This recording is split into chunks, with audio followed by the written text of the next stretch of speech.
Court के आगे किसी कस्टडी के लिए आती है तो पीएमएलए कानून ऐसा है, उसमें कस्टडी मिल जाती है, लेकिन कोर्ट के सवालों का जवाब नहीं था।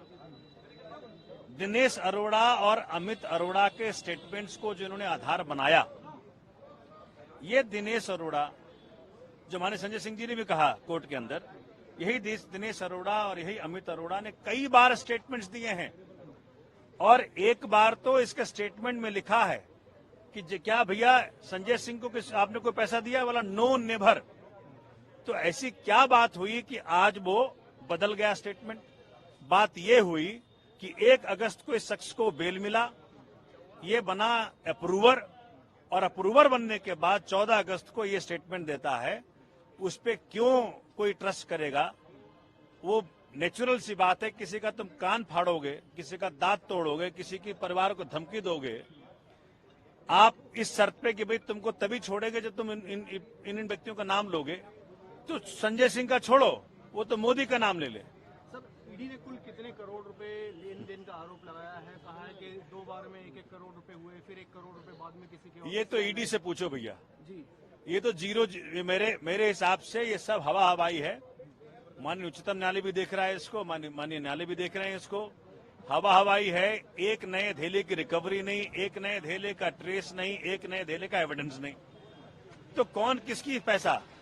ठीक है सर, जो बयान जो 27 मार्च को हो चुके थे, मार्च में हो गए थे कई लोगों के, उसके आधार पर कोई कार्रवाई नहीं की गई, रखा रहा। अब आकर कार्रवाई की गई, इस पे बचाव पक्ष का भी सवाल था, कोर्ट का भी सवाल था। उसके बारे में ईडी ने एक्सप्लेनेशन दिया कि भी उन्हें धमकी दी गई थी कि बहुत सारे इन्फ्लुएंसर लोग हैं, उनका क्या किसी का नाम ना ले। सर, ये क्या मामला है, किस वजह से ऐसा ईडी को कहना पड़ा? आपको लग रहा है कि इस देश में इन्फ्लुएंसर संजय सिंह और सोमनाथ भारती हो सकते हैं? इस देश में इन्फ्लुएंसर वो होगा जिसके हाथ में आज ईडी है, सीबीआई है, वो इन्फ्लुएंसर हैं। वो पावर लगा रहे हैं, जोर लगा रहे हैं कि तू इनका नाम ले, तू इनका नाम ले, तू इनका नाम ले। तो ईडी के सारे आर्गुमेंट्स ध्वस्त हैं। 5 दिन वेट करो, सब काम हो जाएगा। उससे पूछा गया कि भाई आपने को संजय सिंह को पैसा दिया, तो कहा नो नेवर। ये ऑन रिकॉर्ड है कि नो नेवर। तो वो स्टेटमेंट का मान्यता नहीं है, लेकिन ये एक्यूज्ड टर्न अप्रूवर की ये स्टेटमेंट कहाँ मान्यता है? ये माननीय उच्चतम न्यायालय फैसला करेगा और माननीय न्यायालय फैसला करेगा। सर, 2 ट्रांजेक्शन की बात की गई, 1 करोड़ और 2 करोड़, टोटल 3 करोड़ की बात की गई, और ईडी द्वारा ये भी कहा गया कि कहीं ना कहीं जो मोबाइल है वो सीज किया गया है, उसको डेटा उसका निकालना है आगे चलकर। किस तरीके से देखते हैं? तो माननीय न्यायालय ने पूछा ये बात कि जब फोन तो आपके पास है तो डेटा क्या निकालना है? उनके लिए संजय सिंह की कस्टडी क्यों चाहिए आपको? इसका जवाब नहीं। तो ये सभी बातें ऑन रिकॉर्ड हैं, और वो कह रहे हैं कि भाई हमने सीडीआर लिया है। और मैं आपको बता दूं, सीडीआर एक मोबाइल टावर का होता है। उस मोबाइल टावर के इर्द गिर्द ही वो व्यक्ति होगा। तो संजय सिंह के घर के बगल में मनोज ये तिवारी का भी घर है, तो क्या तिवारी से मिलने गया था वो आदमी? तो ये तो सीबीआई बताएगी, ईडी बताएगी। तो आज ईडी के पास किसी भी सवाल का जवाब नहीं था।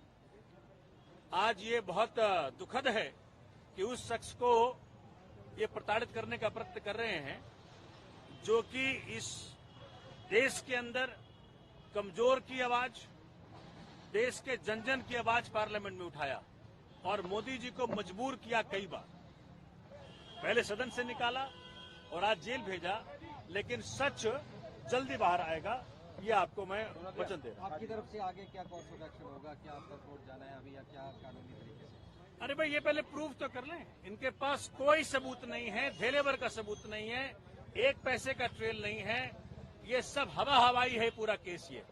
ये इसीलिए किया जा रहा है क्योंकि एक व्यक्ति है इस देश के अंदर जिससे माननीय मोदी जी को डर लगता है, उसका नाम अरविंद केजरीवाल, और उसी का परिणाम है कि उनके साथियों को तंग किया जा रहा है। अन्य गिरफ्तारियां भी होंगी? अरविंद केजरीवाल ने कल कहा कि और भी गिरफ्तारियां हो सकती। भाई देखो, राजा साहब का मूड है, अब राजा साहब जो चाहे करें, लेकिन देश की डेमोक्रेसी, देश का प्रजातंत्र, देश का संविधान, देश का कोर्ट इस बात का फैसला करेगा कि सच हो और न्याय हो इस देश के अंदर। कानून को ताक पर रख करके कार्रवाई की गई। आज ये कोर्ट में बताया गया कि ड्यू प्रोसेस ऑफ लॉ को फॉलो नहीं, इन्होंने फॉलो नहीं किया। ना कोई नोटिस भेजा, ना कोई समन भेजा। एक बैग जाकर के किसी के घर में आप उसको अरेस्ट कर लेते हो। इस बात को आज कोर्ट में रखा गया और कोर्ट ने इसका संज्ञान भी लिया। बहुत दुर्भाग्य है कि इस प्रकार की हरकतें मोदी सरकार अपने राजनीतिक प्रतिद्वंदियों के खिलाफ ले रही है। हताशा की स्थिति है, निराशा की स्थिति है।